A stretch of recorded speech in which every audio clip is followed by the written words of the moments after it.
सम्पूर्णमा सेवा नमस्कार अनि वेलकम छ आजको मेरो अर्को न्यू मिनी ब्लगमा। धेरै पछाडि फेरि आज मैले अर्को न्यू मिनी ब्लग लिएर आएको छु।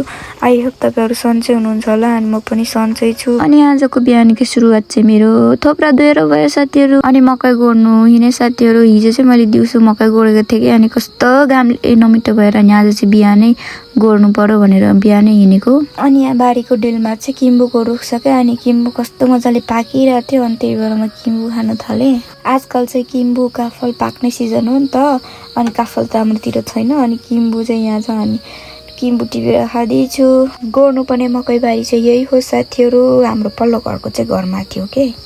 मम्मी र भाइ पनि आउँदै हुनुहुन्थ्यो अनि मैले चाहिँ छोडेर आएको थिएँ। म अगाडि आएको थिएँ नि त मम्मीहरु काम गर्नुहुँदै थियो अनि भाइ र मम्मी पनि आइसक्नु भयो अनि हामी चाहिँ 3 जना भएर गराम मकै खन्दैछौँ। मम्मी चाहिँ अलिक भित्तामै हुनुहुन्थ्यो क्या तर भिडियोमा देखिनु भएन छ। अनि यता बच्चाहरु पनि खेलिरहेछ घरमा मुढा बोकेर पुरा उडाइन्छ। अनि हाम्रो मेलो पनि निकै पर पुराइसक्यौं ल साथीहरु। सो फाइनली साथीहरु हाम्रो खाना खाने टाइम पनि भयो। अनि खाना खानलाई हतार जाँदैछु साथीहरु। आज चाहिँ हामी पल्लो घरमा खाना खाने भयौं क्या। हाम्रोमा चाहिँ सामका मगेन गर्दाखेरि जसको घरमा गरिन्छ उसकै घरमा खाना खाने चलन छ क्या साथीहरु।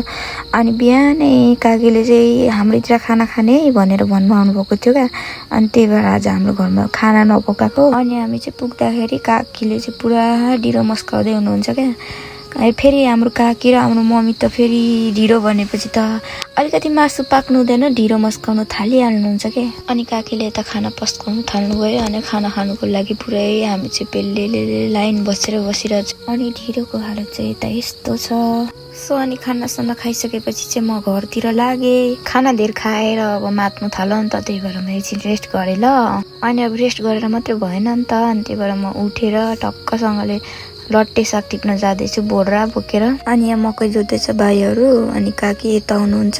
लट्टेको साग टिप्नु पर्ने ठाउँ चाहिँ यही हो के साथीहरु मकैबारीमा। अब यो मकैबारीमा जोत्नु पर्ने हुन्छ नि त नि अनि यहाँ डिस्टर्ब हुन्छ नि त त्यही भएर पुरा म चाहिँ लट्टे साग टिप्नु आएको बोरा बोकेर के। किनभने यो लट्टेको साग चाहिँ अन्तै डेलिभरी गर्नु पर्ने थियो के साथीहरु। अनि अहिले तरकारी छैन नि त नि तरकारीको खासै सिजन छैन नि त अनि यो लट्टे साग चाहिँ पलाएर मकैबारीमा अनि टिप्दैछु। अनि यता भाइले चाहिँ मकैबारीमा पलाएको झारलाई यता ल्याएर बाख्रालाई दिनुको लागि ओइलाउनुलाई सुकाउँदैछ। अनि अघि घर आउँदै गरेको भिडियो चाहिँ बनाउनु बिर्सेछु के साथीहरु। बिर्सेछु भन्दा पनि मोबाइलको चार्ज सकिएर हतारमा घर आएको। अनि म चाहिँ नुहाएर बसिरहेको। अनि अब यतिकैमा गोठाला जाने बेला पनि भयो त्यही भएर म गोठाला जानलाई आएको साथीहरु। गोर्ची घरमाथि नै छ के। अनि मेरो बस्तुहरु पानी खाँदैछ अनि यता भ्यागुता दाजुले पनि फुल पार्नु भएछ। अनि हामी 3 जना सँगसँगै काकी पनि घाँस काट्न आउनुभएको थियो। अनि